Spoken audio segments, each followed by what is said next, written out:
तो ये खबर आजमगढ़ से है। यूपी बोर्ड की हाई स्कूल और इंटरमीडिएट की परीक्षा के लिए केंद्र निर्धारण में गड़बड़ी करने का मामला सामने आया है। शिकायत मिलने पर अपर निदेशक ने मामले की जांच संयुक्त शिक्षा निदेशक आजमगढ़ से कराई, तो जांच में कई आरोप सही पाए गए। इसे लेकर अपर निदेशक के निर्देश पर संयुक्त शिक्षा निदेशक दिनेश सिंह ने परीक्षा प्रभारी व उनके सहायक को निलंबित करते हुए दोनों को जिला शिक्षा एवं प्रशिक्षण संस्थान में संबद्ध कर दिया है। इस कार्रवाई को लेकर विभाग में पूरे दिन चर्चा होती रही। आपको बता दें तो इस बार यूपी बोर्ड की परीक्षा में निर्धारण में बड़ा खेल किया गया। इसकी शिकायत स्कूल प्रबंधकों से लगायत शिक्षकों संगठनों ने भी जिला स्तर पर की है। इसके बाद भी किसी ने इसका संज्ञान नहीं लिया और केंद्र निर्धारण की प्रक्रिया पूरी करते हुए जिले में 282 परीक्षा केंद्र बनाए गए हैं। परीक्षा प्रभारी उमाकांत यादव द्वारा केंद्र निर्धारण में खूब मनमानी की गई। यहाँ तक कि परीक्षा केंद्र बनाने के लिए 2.5 लाख रुपए भी वसूलने का आरोप है। इतना ही नहीं, कई विद्यालयों के बच्चों को एक विद्यालय से दूसरे विद्यालय में शिफ्ट कर दिया गया। इसकी शिकायत नेता विरोधी दल लाल बिहारी यादव, उत्तर प्रदेश माध्यमिक शिक्षक संघ के संरक्षक रामजन सिंह व श्री दुर्गा जी इंटर कॉलेज द्वारा सचिव माध्यमिक शिक्षा परिषद प्रयागराज से की गई थी। मामले को संज्ञान में लेते हुए सचिव ने जांच के आदेश दिए। मामले की जांच संयुक्त शिक्षा निदेशक दिनेश सिंह ने मामले की जांच की तो कई आरोपी की पुष्टि हुई। इसे लेकर संयुक्त शिक्षा निदेशक ने परीक्षा प्रभारी उमाकांत यादव व उसके सहायक को तत्काल प्रभाव से निलंबित कर दिया। साथ ही दोनों को जिला शिक्षा एवं प्रशिक्षण संस्थान में संबद्ध कर दिया गया। संयुक्त शिक्षा निदेशक आजमगढ़ दिनेश सिंह ने बताया कि शिक्षक संगठन व विद्यालयों द्वारा कई शिकायतें मिली थी। अपर निदेशक के आदेश पर मेरे द्वारा शिकायतों की जांच की गई। जांच में कई आरोप सही पाए गए। अपर निदेशक के निर्देश पर परीक्षा प्रभारी उमाकांत यादव व उनके सहायक को निलंबित कर दिया गया है। दोनों को जिला शिक्षा एवं प्रशिक्षण संस्थान जाफरपुर में संबद्ध किया गया है। वहीं कहा कि 2 लिपिक उमाकांत यादव और दिलीप गौड़ को निलंबित कर दिया गया है। बताया गया कि इन लिपिकों ने गलत सूचनाएं दी, जिसके कारण गलत से परीक्षा केंद्र बनाए गए। कहा कि लिपिकों को निलंबित किया गया है। इनको चार्जशीट दी जाएगी और जांच कराई जाएगी। जांच अधिकारी वीरेंद्र प्रताप सिंह को बनाया गया है। जांच रिपोर्ट आने के बाद आगे की कार्रवाई की जाएगी। सर, केंद्र निर्धारण में गड़बड़ी को लेकर दो बाबुओं को निलंबित किया गया है। क्या है पूरा मामला और आपके द्वारा क्या कार्रवाई की जा रही है? केंद्र निर्धारण में अनियमितता की कुछ विद्यालय वालों ने, कुछ शिक्षक संगठनों ने सचिव माध्यमिक शिक्षा परिषद के यहाँ शिकायत की थी कि केंद्र निर्धारण में बहुत सी अनियमितताएं की गई हैं। तो उसकी जांच सचिव माध्यमिक शिक्षा परिषद ने मुझे दी थी और उसकी जांच मैंने किया, तो उसमें जो शिकायतें हैं, अधिकांश शिकायतें पुष्टित पाई गई। जैसे कि यह है कि बिना किसी कारण से जो बोर्ड ने बच्चों का परीक्षा केंद्र निर्धारित किया था, उसको दूसरे चेंज करके दूसरे विद्यालयों में शिफ्ट कर दिया गया। तो शिफ्टिंग में बहुत ज़्यादा अनियमितता की गई थी, जबकि कोई एप्लीकेशन भी नहीं थी, किसी की रिक्वेस्ट भी नहीं थी, फिर भी उनको बच्चों को दूसरे परीक्षा केंद्रों में शिफ्ट कर दिया गया।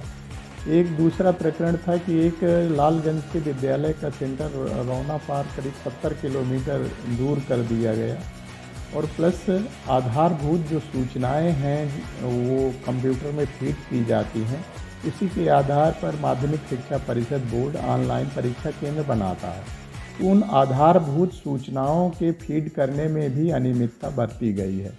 इसके 3 तरह की आपत्तियां जो शिकायतें थी, उनकी जांच में ये शिकायतें पुष्टित पाई गई थी और मेरे द्वारा सचिव माध्यमिक शिक्षा परिषद को रिपोर्ट भेजी गई।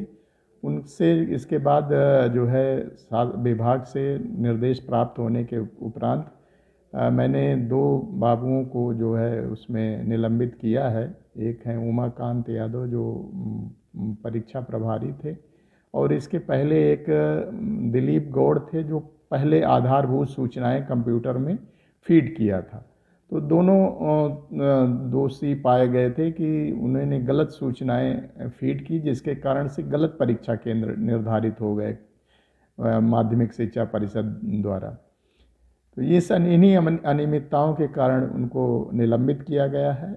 अभी उनको चार्जशीट दी जाएगी।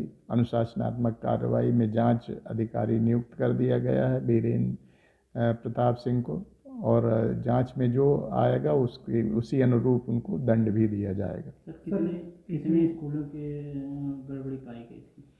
हाँ। जो शिफ्टिंग वाला है वो लगभग 165 विद्यालयों का जो है शिफ्ट कर दिया गया था, जब बिना किसी एप्लीकेशन के उसके। और जो आधारभूत सूचनाओं की फीडिंग का एरर है उसमें जैसे सब तो जांच नहीं कराया जा सकता था, जो शिकायतों में उल्लेख थे विद्यालय उनका मैंने भौतिक सत्यापन अपने स्तर से कराया। करीब 6 स्कूलों का मैंने जांच कराई, तो 6 स्कूलों में और फिर यहाँ जो आधारभूत सूचनाएं फीड की गई थी उनमें भिन्नता पाई गई, जो मौके पर निरीक्षण कराया गया और जो आधारभूत सूचनाएं फीड कराई गई थी। इसे तो इतनी जल्दी सारे विद्यालयों को जांच कराना तो संभव नहीं था, तो जिन विद्यालयों के संबंध में शिकायत में उल्लेख था उन्हीं का भौतिक सत्यापन हमने कराया था। तो अब सर सेंटर का निर्धारण पुनः होगा या वो किस तरह नहीं, से सेंटर तो अब निर्धारण पुनः नहीं होगा, क्योंकि हमारी 24 फरवरी से एग्ज़ाम शुरू हो रहे हैं, तो उसमें बड़ी अव्यवस्था हो जाएगी। लेकिन जो दोषी पाए गए हैं उनके विरुद्ध कार्रवाई जरूर होगी। विद्यालयों के खिलाफ भी कार्रवाई होगी? नहीं, अभी तो इस समय तो कार्रवाई नहीं हो सकती है, जो केंद्र निर्धारित हो चुके हैं। अब हमारा पूरा फोकस है कि जो जिनमें कमियां हैं उनको हम परीक्षा तक दूर करा के और नकल विहीन पूरी जो है परीक्षा शुचितापूर्ण परीक्षा कराने का प्रयास होगा, क्योंकि लास्ट मोमेंट पर परीक्षा केंद्र नहीं बदले जा सकते हैं। तो हमारा फोकस इसी पर है। उसमें कल मैंने बुलाया था डीआरएस को भी कि इन विद्यालयों पर जिसमें कमियां पाई गई हैं हमारे उस पर शीघ्र ही कमियां सारी दूर करा ली जाएं और उनको जो है हमारी किसी तरह से भी परीक्षा प्रभावित ना हो। सर, अधिकारी द्वारा जो मतलब जो सेंटर बनाए गए थे, यहाँ पे सर बहुत ऐसे स्कूल हैं जो 30 साल 25 साल पुराने हैं, जो माने जाने स्कूल हैं, उनका सेंटर ही नहीं इस बार बनाया गया। हाँ, ये भी एक बिंदु था कि जो है जो प्रतिष्ठित विद्यालय हैं बहुत से उनके जो है केंद्र नहीं बनाया गया।